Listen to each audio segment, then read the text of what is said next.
चीता कैंप में हुई 1 जून को खूनी वारदात इब्राहिम शाह पर हमला करने वालों पर परिवार ने उठाया सवाल कि पुलिस करती है लॉ एंड ऑर्डर को खराब करने का काम।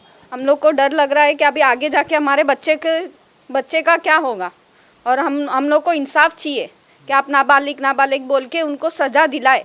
और हमारे बच्चे को भी धमकी देते हैं कि तुमको छोड़ूंगा नहीं, ये करूँगा वो करूँगा। हम लोग को इंसाफ चाहिए। एक्चुअली होता है ऐसा कि 2 साल पहले नगर में चोरी हुई थी जिसमें वो शक्ति मीना पर पकड़ा गया था। जब से उसने धमकी दी थी कि मैं तुम लोगों को छोड़ूंगा नहीं, जब से धमकी दिया था कि मैं छोड़ूंगा नहीं, उसके बाद थोड़ा बहुत होते रहता था, हम लोग नज़रअंदाज कर लेते थे। लेकिन अब बात जान पर आ गई है, इसलिए हम लोग के पुलिस से हमारी विनती है कि अब एक्शन ले। तो क्या नाबालिग का जुर्म नहीं होता है? नाबालिग का जुर्म है। तुम अभी से उसको बढ़ावा दे रहे ना, अगर तुम उसको बढ़ावा नहीं देंगे तो आगे वही काम नहीं करेगा, वो आगे वही काम करने वाला है। उसको अंडर एज करके उसे छोड़ देते उसको, तो क्या उसके एज होने तक इंतजार करना पड़ेगा, जब तो कितने को सजा डालेगा वो। तो क्या उनके परिवार को पछतावा है कि उनका बच्चा इस तरीके की आपराधिक गतिविधियों में पकड़ा गया, या परिवार के लोगों का कैसे इस मामले पर आपसे कोई बातचीत? नहीं, उनको पूरा फुल सपोर्ट है उसको, और ये प्लानिंग के साथ हुआ है। जो कुछ भी हुआ, इतना बच्चा इतना बड़ा कदम नहीं उठाएगा, उसको फुल सपोर्ट है और उसको प्लानिंग बताई गई कि किस तरह क्या क्या करना है करके। नहीं, बिल्कुल बेखौफ है उनको, पुलिस वाले का डर ही नहीं है, क्योंकि उनके घर वाले खुद ही बोलते हैं कि पुलिस हमारे जेब में ही करके। तो उनको बिल्कुल डर नहीं है, क्योंकि वो छूट के आ जाते, अपराध करते फिर छूट के आ जाते, तो उसको डर ही नहीं है उनको। आज वो ये करा, कल आगे वापस कुछ कदम उठाएगा वो। और वो बोला ही है कि हम लोग, हमारे निगाह में तुम लोग, हमारे बच्चों को धमकी दी जा रही है, हमारे बच्चे स्कूल कॉलेज जाते हैं, हम कहाँ का क्या पुलिस हमारे बच्चों को सिक्योरिटी देंगी 24 घंटे के लिए? नाबालिग नशा करके आया था, पूरा फुल नशे में आया था। उसने बोला कि मैं नशे में था, इसके लिए मैंने मार दिया, मेरा बच्चा गलती से कर दिया। तो हम लोग के ऊपर किया, तो उसके बदले में उसके माँ बाप के ऊपर, उसकी फैमिली के ऊपर, उसके खानदान के ऊपर क्यों उसने हमला नहीं किया? इसका हम लोग को इंसाफ चाहिए। मुंबई टीवी, हर खबर सच के साथ। मैं हूं अफजल शेख और आप देख रहे हैं मुंबई टीवी। 1 जून को चीता कैंप के बी सेक्टर में एक ऐसी खूनी वारदात हुई जिस वारदात में इब्राहिम शाह पर जानलेवा हमला किया गया। बता दें, ये जानलेवा हमला करने वाले अपराधी जो थे वो कम उम्र के यानी नाबालिग थे, और इन नाबालिगों का मनोबल इस तरीके से बढ़ा कि उन्होंने खुलेआम चाकू लेकर के वार किया और पुलिस के जो डर होता है उसके बखौफ होकर के मार करके फरार हो गए। हालांकि इस मामले पर जो है सीसीटीवी होने के बाद जब परिवार ने एफआईआर दर्ज करवाई, तो एफआईआर के बाद अब तमाम सवालात लॉ एंड ऑर्डर पर उठ रहे हैं कि बेखौफ होकर के कम उम्र के नाबालिग बच्चे आपराधिक गतिविधियां करते हैं, लेकिन जब इन्हें पुलिस स्टेशन लाया जाता है तो ये लोग कहीं ना कहीं कम उम्र का फ़ायदा उठा करके काफ़ी बार बच जाते हैं। तो परिवार के लोगों का अब इस मामले पर किस तरीके से कहना है कि उनके इस हादसे के बाद कैसे डर बना हुआ है, और ट्रॉम्बे चीता कैंप पुलिस कैसे लॉ एंड ऑर्डर मेंटेन करती है कि ऐसे कम उम्र के नाबालिग बच्चे जिन्हें पुलिस का खौफ होना चाहिए, ये आए दिन ऐसे आपराधिक गतिविधियों को अंजाम दे देते। हमारे साथ परिवार के लोग मौजूद हैं जो बताएंगे कि चीता कैंप में ये खूनी वारदात को लेकर के कितना डर बना हुआ है, और फिलहाल क्या ये इस पुलिस की कार्रवाई से संतुष्ट है या नहीं। क्या नाम है आपका? अस्मीना। तो जिस तरीके से खूनी वारदात हुई है, कितना डर बना हुआ है, क्या बोलेंगे? हम लोग को डर लग रहा है कि अभी आगे जाके हमारे बच्चे का क्या होगा, और हम लोग को इंसाफ चाहिए कि आप नाबालिग बोल के उनको सज़ा दिलाए। और हमारे बच्चे को भी धमकी देते हैं कि तुमको छोड़ूंगा नहीं, ये करूँगा वो करूँगा। हम लोग को इंसाफ चाहिए। ये मामला क्या हुआ था जो उनके ऊपर चाकू से ऐसा हमला करना पड़ा? मामला नहीं था, खाली साइकिल चला रही थी बेटी, तो उनको बोले कि मत चलाओ, तो वो उनके ऊपर धमकी देने लगा, झगड़ा करने लगा, और कुछ भी मामला नहीं था। तो ये नाबालिग जो है इसका इतना कैसे मतलब हिम्मत हो गया कि उसने खुलेआम चाकू से हमला कर दिया?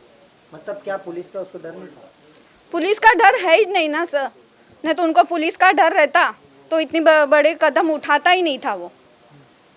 तो चीता कैंप में इस तरीके का जो माहौल बना हुआ है, कितना आप लोगों अपने आप को सेफ महसूस करते, या ऐसे नाबालिग जो अपराध करते तो इन्हें पुलिस का डर क्यों नहीं है, क्या वजह? वो सब पुलिस के साथ मिले हुए हैं ना सर।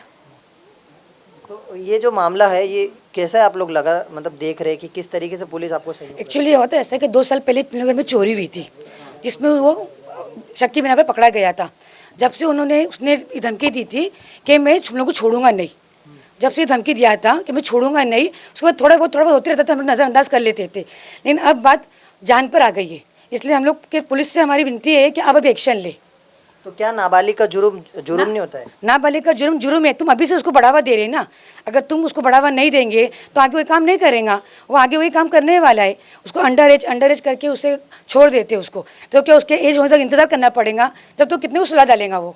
तो क्या उनके परिवार को पछतावा है कि उनका बच्चा इस तरीके की आपराधिक गतिविधियों में पकड़ा गया, या परिवार के लोगों का कैसे इस मामले पर आपसे कोई बातचीत? नहीं, उनको पूरा फुल सपोर्ट है उसको, और ये प्लानिंग के साथ हुआ है। जो कुछ भी हुआ, इतना बच्चा इतना बड़ा कदम नहीं उठाएगा। उसको फुल सपोर्ट है और उसको प्लानिंग बताई गई कि किस तरह क्या क्या करना है करके। उस हिसाब से वो ने मौके का फ़ायदा देकर उसने ये मर्डर करा है उसने।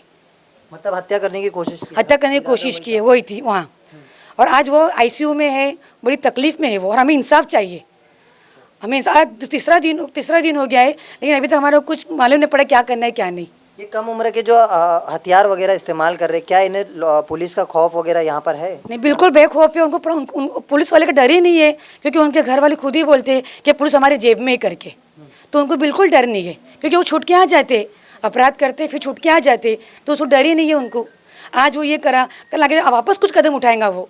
और वो बोला ही है कि हम लोग, हमारे निगाह में तुम लोग, हमारे बच्चों को धमकी दी जा रही है। हमारे बच्चे स्कूल कॉलेज जाते हैं, हम कहाँ क्या पुलिस हमारे बच्चों को सिक्योरिटी देंगी 24 घंटे के लिए? हमारे बच्चों कॉलेज जाते हैं, स्कूल जाते हैं, मदरसे जाते हैं, सब जवान लड़की है। इसके जिम्मेदार कौन है? अगर कुछ हुआ तो क्या पुलिस जिम्मेदारी लेती है? क्या हम इसकी जिम्मेदारी लेते हैं करके? तो पुलिस का ये लोगों में खौफ क्यों नहीं है, क्या वजह? पुलिस को खौफ नहीं है उनको, क्योंकि वो जाकर आ जाते, पुलिस छोड़ डालती है उनको। और घर वाले भी यही बोलते हैं कि पुलिस हमारे जेब में, हमारा कोई कुछ नहीं बिगाड़ सकता, इसलिए वो बेखौफ है। अगर खौफ होता तो ये काम करता ही नहीं था वो। इतना बड़ा हत्या जो उसने किया, तो वो ऐसी नहीं हुआ, पूरी प्लानिंग के साथ हुआ है। और उसको डायरेक्शन देने वाले भी उसके घर वाले ही है, उसको फुल सपोर्ट मिल रहा है उसको। किसके ऊपर आपको शक है? क्या ये दो लोगों के पीछे किसी और का भी हाथ हो सकता है? उनके घर वाले का हाथ है, उनके घर वाले का। और जब ये हत्या की गई तो लड़के की माँ खुद बोल रही है कि अच्छा हुआ, बोले ऐसे एक करके हम लोग कम करेंगे। और हाफ मर्डर क्यों करे? बोले फुल मर्डर करना चाहिए था। उसे घर वाले ही इसको सपोर्ट करके सब बोल रहे हैं उसको। तो जिस तरीके का आप देख रहे हैं कि तमाम लोग हैं, किस तरीके का यहाँ पर अभी लॉ एंड ऑर्डर मेंटेन रखा जा रहा है? पुलिस वगैरह यहाँ पर आ रही है बंदोबस्त के लिए? हाँ, आ रही है। तो आप लोगों को लगता है कि आप लोग सेफ है इस हादसे के बाद, या इससे बड़ा कुछ हो सकता है? आज ये हुआ है वो सब मुझे पता नहीं है। लेकिन कितना डर बना हुआ है इस घटना के बाद आपको? कितना डर बना हुआ है? हम लोग को तो डर बहुत है। चीता के में मतलब ये हम लोग को एरिया में रहने के लिए, घर पे रहने के लिए हम लोग के कोई भी मतलब इधर सपोर्ट नहीं है। हम लोग को कभी भी कुछ भी हो सकता है। हमारे पास कोई मतलब सिक्योरिटी नहीं है। हमारे बच्चे मतलब कहीं बाहर गए तो उनको कुछ मतलब वो उसके लिए हम लोग को सेफ्टी नहीं है। तो फिर हम लोग को क्या करना चाहिए? उसके लिए हम लोग को सेफ्टी के लिए आगे जाने के लिए मतलब ये हम लोग को केस आगे बढ़ाना है और उनको सज़ा दिलाना ही है। उसको फांसी की सज़ा दिलाओ। हम सबकी एक ही मांग है, बस उसको हम लोग सबकी मांग एक ही है, उसको सज़ा दिलाओ, फांसी की सज़ा चाहिए। और उसके घर वाले जो लेडीज़ है या जेंट्स है, जो भी उन लोग का हाथ है, उन लोग को भी सज़ा दिलाओ।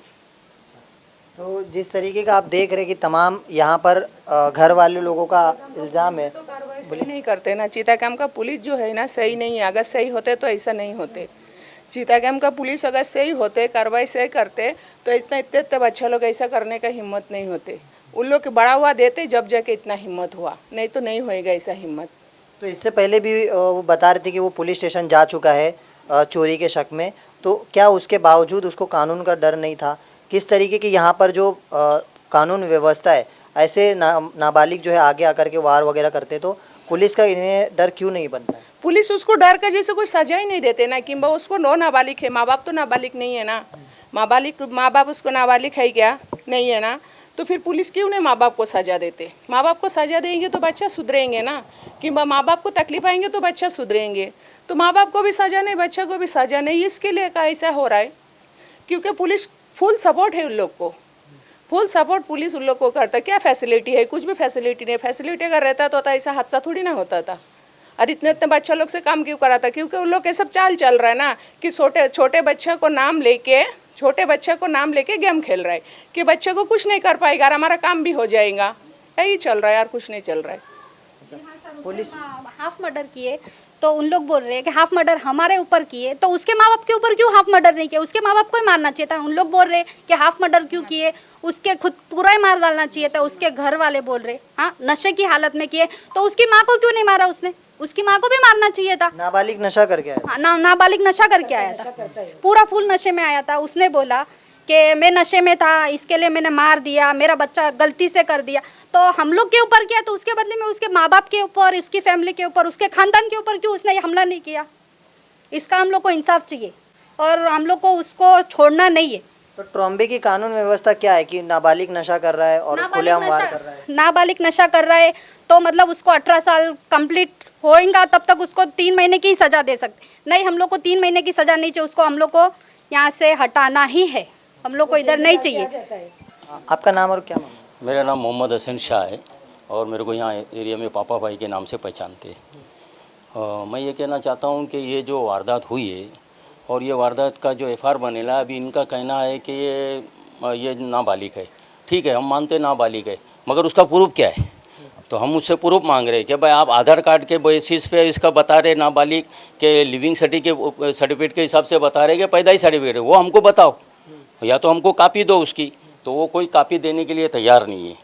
तो हमको ये पहली बात तो ये कापी चाहिए, और दूसरी बात कि इन लोग है ना इतना ये जो बोलते हैं कि भाई पुलिस है ना हमारा एक बाल बाका भी नहीं कर सकता, क्या हमारे पॉकेट में है, और इनका जो ये है ना बैकग्राउंड निकाल लो। ये तो भाई हमारे पास तो हम लोग तो वाइट आदमी है, हम लोग है ना टैक्स भरने वाले, हम लोग व्यापारी है, चिता कैंप में सबसे बड़े बड़े व्यापारी हम लोग है। वो हम लोग के ऊपर ऐसा वार किए तो आम पब्लिक है, और ये ऐसा एक वाकया नहीं हुआ है। इनका बैकग्राउंड निकालो, हाँ इनका बैकग्राउंड निकालो, ये इनके कितने ऊपर इनके ऊपर केस है और कितने केस है, इसके बावजूद भी इसके ऊपर इन लोगों ने, और इन लोग है ना खुले आम बोलते, अभी भी देखो नीचे खड़ी है वो खुले आम बोलते। और ये जो जिसने भेजा है उसको प्लान करके, उसका भी वीडियो है मेरे पास, और वो वीडियो भी हम लोग बता रहे तो कोई देखने के लिए तैयार नहीं कि उसको कैसा डायरेक्शन दे के भेजा गया है। कोई पीने का पी के हो गया, ये गलती हो गया, कोई ऐसी बात नहीं, बाकायदा प्लान करके किया हो। तो वो टेबल के वजह से जो है ना उसको बराबर ये नहीं है, वो जो है ना उन लोग ने मर्डर के हिसाब से भेजा था। और वो 2 घंटा पहले इधर बोलेला, वो भी रिकॉर्डिंग है कि 1 विकेट गिराएंगे अभी तुम्हारी विकेट गिरने वाली है। और ऐसे कितने बार इन लोग ने बोल बचन करके गए कि अभी है ना तुम लोग एक एक करके विकेट गिराएगी। ये मसला है ना 2 साल पहले से है कि इनके घर में 45 लाख रुपए का सोना चोरी हुआ था, और वो जो प्रूफ है ना पूरा जो उसका जो सोने का जो पैकेट होता है वो, और वो जो भी है ना ताला, वो सब है ना उनके घर के पास और उसके घर के ऊपर मिला था। तो ये बात हम लोग ने चौकी में किए थे, तो चौकी वाले उन लोग ने, पुलिस ने जो है ऑफिसर ने उसको लेके आगे तोड़ा था, मगर फिर बाद में उसको छोड़ दिया। तो जब से इन लोगों को धमकी दे रहे हो कि बोले हम लोग तुम्हारे को जो है ना हमारा नाम लिए, हम लोग है ना तुम्हारे को कैसा भी मर्डर करेंगे, ये करके जब से चालू ही था, इन लोग कोई ध्यान देते ही नहीं थे। और ये है ना आज कल 2 दिन पहले ये वाकया उन लोग ने वो लेके किया है। और इन लोग खुला बोलते हैं कि भाई हमारे पास पैसा है, बोले ये तो क्या कुत्ते लोग हैं, ऐसा बोलते, रोड पे खड़े लगे, बोले कुत्ते के सामने हड्डी फेंको, इन लोग कुछ नहीं करते, बोले इन लोग किधर भी चले जावे, कोर्ट में जावे, चौकी में जावे, कुछ भी नहीं होने वाला है। हम लोग ने सब ऐसे माइनर लोग को है ना, नाबालिग लोग को तैयार करके रखेला है। वो बोले 1 महीने में देखो हम लोग 15 दिन में छुड़ा के लाएंगे। और वो ऑफिसर से हमारी सब बातचीत हो गई, खुले आम ऐसा बोल रहे उन लोग, खुले आम ऐसा बोल रहे। तो इसका क्या? और दूसरी बात कि पूरे गांव को जो है ना इन लोग ने परेशान करके रखा है। ऐसा नहीं है कि हमारे साथ में, ये तो किसी की हिम्मत नहीं होती है इतना सामने आने के लिए, अभी मालूम पड़ेगा क्या। तो ये जो है ना गांव को परेशान करके रखेला। इन लोग का बैकग्राउंड देखो, आदमी को 5-5 हज़ार रुपया देने का और 1-1 लाख रुपया वसूल करने का, उसके बाद भी उसके घर में जाके मारने का उसको। तो आदमी ना डर के करते। कितनी एनसी है चौकी में, और वो बोलते कि तुम कितना भी कुछ भी कर लो, कोई पुलिस हमारा कुछ भी नहीं कर सकता है। खुले आम उन लोग करते। इतना क्या 60% को ये ब्याज लेता है क्या? और मारवाड़ी जो लेता है लाइसेंस वाला 2% या 1.5%, इन लोग 60% हिसाब लगाओ, 5,000 का 1 लाख रुपया वसूल करते हैं ये। और उसके बावजूद भी वो 5,000 नहीं ख़त्म होता है। और ऐसे गरीब लोग हैं ना ये करते हैं। और ये सब यहाँ के जो कार्यकर्ता है, जो लीडर है, जो पार्टी है, सबको मालूम है। तो इसमें कोई नहीं ध्यान दे रहा है। तो ये पूरे गांव के लिए इसका ये जो है ना खतरा होने वाला है। इसके लिए हम चाहते, पुलिस से ये मांग करते हैं कि भाई इसके ऊपर आप एक्शन क्यों नहीं ले रहे। ये पहले की भी तो एनसीआर है ना इसके ऊपर, और इन लोग ने पहले भी तो वारदात किए हैं और आपके रिकॉर्ड में है वो पूरा हम लोग अभी निकालने वाले हैं। और हम लोग को अभी अगर ये इसकी माँ, इसकी जो है ना, जो इसका जो बॉस है उसको अगर अरेस्ट नहीं करते। और अच्छा दूसरी एक बात खास बताऊं कि जिसने हथियार दिया उसका हम लोग ने आदमी के थ्रू जो है ना उसको जमा कराए, बाकायदा उसको जमा कराए। वो उसको भी दूसरे दिन ना छोड़ दिया इन लोग ने। वो मैं पूछा कि भाई तुमने वो उसको तो जमा किए तो छोड़े गए, तो बोले हम उसका है ना अभी वो नाबालिग है कि क्या है, हम प्रूफ दिख रहे। अरे भाई प्रूफ तो तुम उसको अंदर बिठा के भी तो ला सकते ना, प्रूफ तो उसका सर्टिफिकेट तो बिठा, तो उसको छोड़ने की वजह क्या है। तो ये सब हो रहा है, तो ये क्यों नहीं इसके ऊपर एक्शन कर रहे हैं, एक्शन ले रहे हैं इन लोग। तो हम लोग तो अब हमारे कोई अगर इन लोग साथ नहीं देंगे, हम इन लोग के ऊपर एक्शन नहीं लेंगे, इनके ऊपर जो पीछे जो डायरेक्शन दे रहा था वो भी वीडियो में जाके सीनियर साहब को बताया था, तो वो अगर उसके ऊपर एक्शन नहीं लेंगे, उनको अरेस्ट नहीं करेंगे, तो हम डीसीपी साहब के पास भी जाएंगे, कमिश्नर के पास भी जाएंगे, हाई कोर्ट भी जाएंगे हम, और हमारे को इसके बारे में इंसाफ चाहिए। इस तरीके का ये तमाम लोगों का कहना है। हालांकि जो पुलिस है उसने मामला तो दर्ज किया, लेकिन ये मामला अक्सर काफ़ी बार दर्ज होता है और मामले दर्ज होने के बावजूद अपराधी किस्म की सोच रखने वाले ऐसे जो नौजवान हैं वो छूटते और फिर से अपराध करने की कोशिश करते हैं। अब ये देखना है इस पूरे मामले को लेकर जिस तरीके से लॉ एंड ऑर्डर जो पूरी चीता कैंप में चरमरा चुकी है, इस पर पुलिस कैसे बंदोबस्त करती है और पुलिस के आला अधिकारी। हालांकि इस जोन पर नए नियुक्त डीसीपी जोन 6 के जो समीर 6 के आईपीएस उन्होंने चार्ज लिया है, लेकिन कहीं ना कहीं इस चार्ज के बावजूद ट्रॉम्बे की जो कानून व्यवस्था है उसे कैसे बनाए रखेंगे वो, ये एक सबसे बड़ा सवाल इस घटना के बाद जो है खड़ा हो गया। अब ये देखना है कि इब्राहिम शेख के इस खूनी वारदात की घटना के बाद कैसे पुलिस परिवार को जो है इंसाफ दिला पाती है। कैमरामैन आमिर सेठी, आप दर्शक मुंबई टीवी।